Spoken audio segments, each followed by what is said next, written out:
ఏపీలో అధికారంలోకి వచ్చిన టీడీపీ కూటమి ప్రభుత్వం అభివృద్ధి మౌలిక సదుపాయాల కల్పన దిశగా వేగంగా అడుగులు వేస్తోంది.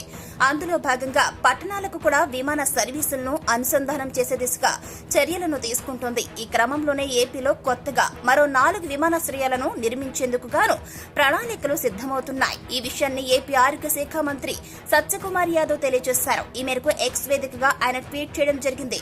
ఏపీలోని డబుల్ ఇంజిన్ సర్కారు, అదేవిధంగా ప్రధాని నరేంద్ర మోదీ, ముఖ్యమంత్రి నారా చంద్రబాబు నాయుడు దార్శనికత కారణంగా రాష్ట్రంలో కొత్తగా 4 విమానాశ్రయాల నిర్మాణానికి గాను ప్రణాళికలు సిద్దమవుతున్నాయని సత్యకుమార్ ట్వీట్ చేశారు. చిత్తూరు జిల్లాలోని కుప్పం, నెల్లూరులోని దగదర్తి, గుంటూరులోని నాగార్జున సాగర్, శ్రీకాకుళంలోని మూలపేటలో విమానాశ్రయాల నిర్మాణానికి ప్రణాళికలు రచిస్తున్నట్లు మంత్రి తెలియజేశారు. ఈ విమానాశ్రయాల నిర్మాణం ద్వారా మౌలిక సదుపాయాల కల్పన, కనెక్టివిటీ పెరిగి ఆర్థిక అభివృద్ధి సాధ్యమవుతుందంటూ సత్యకుమార్ యాదవ్ ట్వీట్ చేశారు. మరొక వైపు చూసుకుంటే ఇటీవలే ఉత్తరాంధ్ర జిల్లాల పర్యటనకు వెళ్లిన సీఎం చంద్రబాబు నాయుడు కూడా ఇదే విషయాన్ని తెలియజేశారు.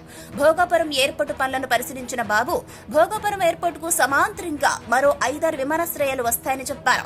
భోగాపురంతో పాటుగా దొనకొండ, దగదర్తి, కుప్పం, నాగార్జున సాగర్ వద్ద విమానాశ్రయాలు నిర్మిస్తామని చంద్రబాబు చెప్పుకొచ్చారు.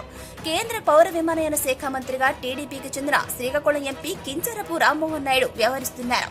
ఈ నేపథ్యంలోనే ఏపీలో విమానాశ్రయాల అభివృద్ధికి పూర్తి సహకారం లభిస్తోంది. దీపం ఉండగానే ఇల్లు చక్కబెట్టుకోవాలనే పద్ధతిలో మంత్రిత్వ శాఖ తమ చేతిలో ఉన్నప్పుడే రాష్ట్రానికి ఉపయోగపడేలా పనులు చక్కదిద్దుకోవాలని టీడీపీ కూటమి ప్రభుత్వం భావిస్తోంది. అందులో భాగంగానే మరొక 4 విమానాశ్రయాల నిర్మాణానికి గాను ప్రణాళికలు రచిస్తోంది. అటు భోగాపురం విమానాశ్రయాన్ని కూడా 2026 నాటికి పూర్తి చేయాలనే లక్ష్యంతో పనిచేస్తున్నారు. ఈ డిసెంబర్ నాటికి భోగాపురం ఎయిర్పోర్టులో టెర్మినల్ నిర్మాణం పూర్తి చేయాలని పట్టుదలగా ఉన్నారు.